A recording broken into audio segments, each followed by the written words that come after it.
यह एक काल्पनिक रचना है। इस फिल्म में प्रस्तुत कहानी, पात्र और घटनाएं पूर्णतः काल्पनिक हैं। किसी जीवित या मृत व्यक्ति या वास्तविक घटना से कोई समानता मात्र एक संयोग है। यह कहानी 3 दोस्तों की है। मैं यानी रंजीत, प्रभात और अर्पण। तीनों दोस्त एक ही संस्थान में काम करते हैं। हम तीनों को जंगल, पहाड़ तथा झरनों से कुछ ज्यादा ही लगाव था। इसलिए अब तक हम तीनों एक साथ कई साहसिक यात्राएं कर चुके थे।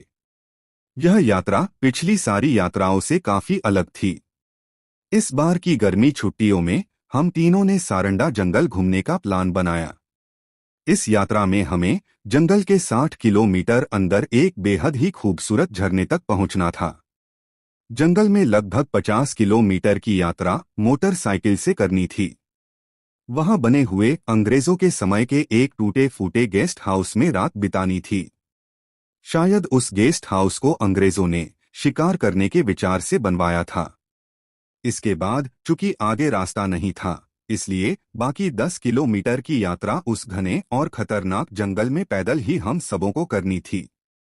तय दिन हम तीनों दोस्त अपने जरूरत की सारी सामान जैसे नाश्ते, फल, कपड़े, चाकू, मोमबत्ती, माचिस, दिशा जानने के लिए कंपास वगैरह लेकर 2 मोटरसाइकिल से अपना पहला पड़ाव गेस्ट हाउस के लिए निकल पड़े थे।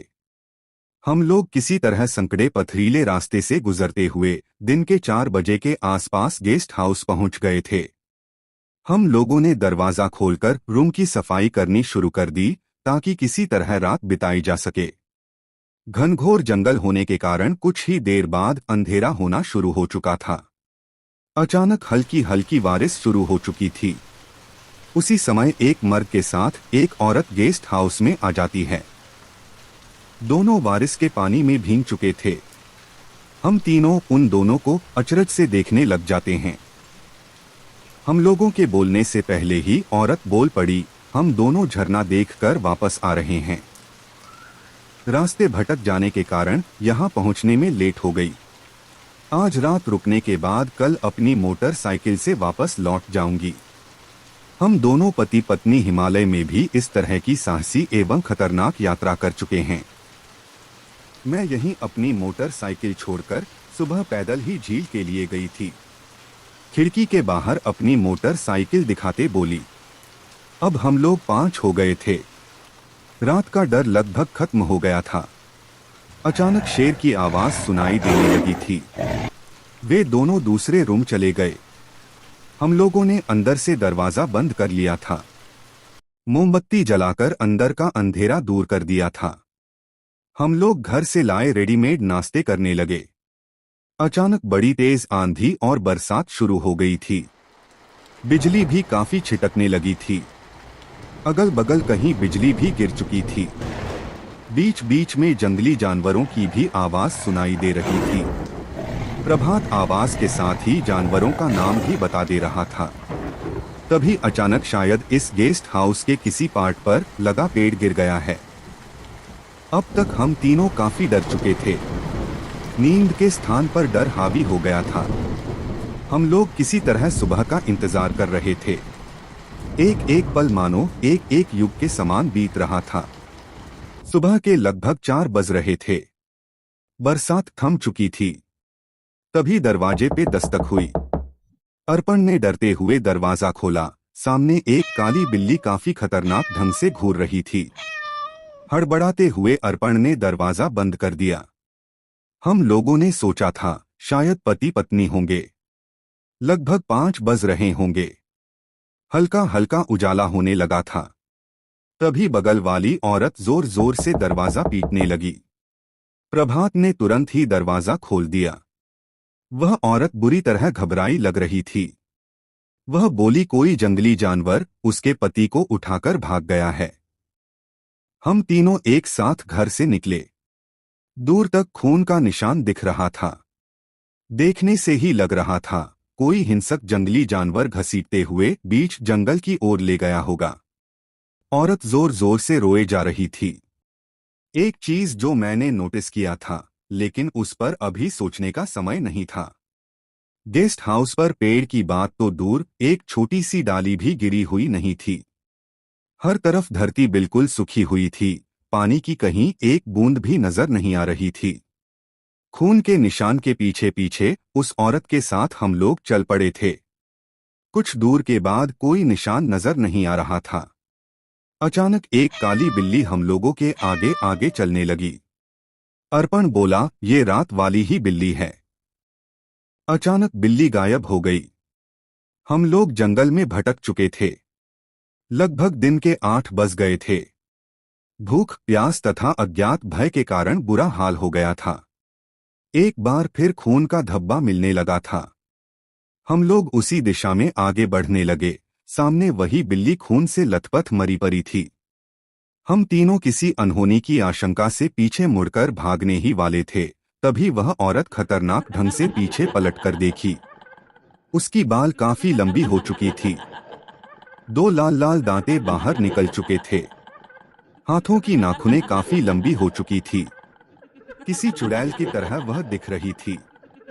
वह बोली, तुम तीनों का भी यही अंजाम होगा। इतना कहकर वह गायब हो चुकी थी। हम तीनों एक ही दिशा की ओर भागने लगे। मैं आगे तथा वे दोनों मेरे पीछे थे। बेतहाशा भागते भागते अचानक मुझे झरना दिखाई दिया। शायद यही वो झरना था। थकान, भय, भूख तथा प्यास हम सभी पर हावी था। मैं झरने का पानी हाथ में लेकर पीने लगा। अचानक झरना का रंग खूनी लाल हो गया। घबराकर मैं पीछे हट गया। पीछे देखा तो प्रभात और अर्पण दोनों गायब थे। मैं अज्ञात आशंका के भय से झरने के ऊपर चला गया। ऊपर जिस आदमी की खोज में हम लोग सुबह से निकले थे, उसका खून से लथपथ लाश पड़ी हुई थी। सामने वही बिल्ली बैठी हुई मुझे देख रही थी। मैं डर के मारे नीचे उतर गया। मुझे कुछ भी समझ में नहीं आ रहा था। लग रहा था अगली बारी मेरी ही थी। दिन के 10 बज चुके थे। गर्मी एवं धूप भी काफी बढ़ गई थी। प्रभात तथा अर्पण का कहीं पता नहीं था। किसी अनहोनी की आशंका से मैं काफी घबराया हुआ था। जहां तक मैं देख सकता था, अपनी नजर दौड़ा रहा था। तभी सामने पहाड़ी पर एक काला झंडा लहराते दिखा। मुझे लगा वहां जरूर कोई आदमी होगा। मैं उस पहाड़ी के ऊपर चढ़ने लगा। थकान एवं पसीने से लथपथ मैं उस जगह तक पहुंचने के लिए अपनी पूरी ताकत झोंक चुका था। लगभग आधे घंटे की चढ़ाई के बाद मैं ऊपर पहुंच चुका था। वहां पर किसी पहाड़ी देवी का मंदिर बना हुआ था। सामने दीप जल रही थी। मैं इधर उधर देख रहा था। दीप जल रही है, कोई न कोई जरूर है, मैं सोच रहा था। तभी वही काली बिल्ली मुझे एक बार फिर वहां दिखाई दी। मैं कुछ समझ पाता उससे पहले ही वहां एक तांत्रिक आ गया था। वह मुझे देखते ही बोला, तो तुम खुद ही आ गए। आज अमावस्या की रात तुम तीनों को बलि चढ़ाकर मैं सिद्धि प्राप्त कर लूंगा। अभी तक इस मंदिर में मैं 8 आदमियों की बलि दे चुका हूँ। आज 11वीं बलि देते ही मैं अजर अमर तथा सर्वशक्तिमान बन जाऊंगा, बोलकर अट्टहास करने लगा। चलो दोस्तों से मिलवा देता हूँ, कहकर मंदिर के पीछे मुझे लेके चला गया। वहां पर प्रभात तथा अर्पण दोनों बेहोशी की अवस्था में लेटे हुए थे। दोनों के हाथ बंधे हुए थे। तांत्रिक शायद रात वाली बलि पूजा की तैयारी के लिए चला गया था। काली बिल्ली दूर से मुझ पर नजर रखी हुई थी। मैं बगल में रखी पानी का छींटा दोनों के मुंह पर मारा तो दोनों होश में आ गए। प्रभात ने बताया कि चुड़ैल तथा काली बिल्ली, इन दोनों दुष्ट आत्माओं को तांत्रिक ने अपने वश में करके रखा है। हमें यहाँ पहुँचाने के बाद तांत्रिक ने चुड़ैल को अगले शिकार के लिए भेज दिया है। यह काली बिल्ली काफी खतरनाक है। हमें जड़ी सुंघाकर बेहोश करने से पहले यह बात तांत्रिक ने हमें बता दी थी। उसने यह भी हमें बताया था कि मेरे मरने के बाद ये आत्माएं अपने लोक वापस चली जाएगी। मतलब साफ था, हम तीनों को अगर अपनी जान बचानी है तो तांत्रिक की जान लेनी पड़ेगी। तभी तांत्रिक मुझे आते दिखा। इससे पहले मैंने दोनों का हाथ खोल दिया था। दिखावे के लिए हाथों में रस्सी लपेटी हुई थी। मैं भी बेहोशी का नाटक कर चुका था। तांत्रिक हाथों में जड़ी बूटी लेकर शायद मुझे भी बेहोश करने आया था। मेरे सामने जैसे ही उसने बैठने की कोशिश की, हम तीनों मिलकर उसको पटक कर अपने वश में कर चुके थे। बिल्ली खतरनाक ढंग से हमले के लिए हमारे तरफ बढ़ती उससे पहले ही अर्पण ने मंदिर से त्रिशूल लेकर तांत्रिक के सीने में भोंक दिया था। तांत्रिक मर चुका था।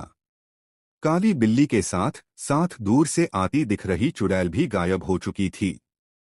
मैंने पॉकेट से कंपास निकालकर दिशा का पता लगाया। हम तीनों सही दिशा की ओर भाग रहे थे। लगभग 4 बजे के आसपास हम लोग गेस्ट हाउस पहुंच गए थे। हम लोग कमरे से सामान निकालकर अपनी अपनी मोटरसाइकिल स्टार्ट कर चुके थे। 7 बजे शाम तक हम लोग अपने घर जमशेदपुर पहुंच गए थे।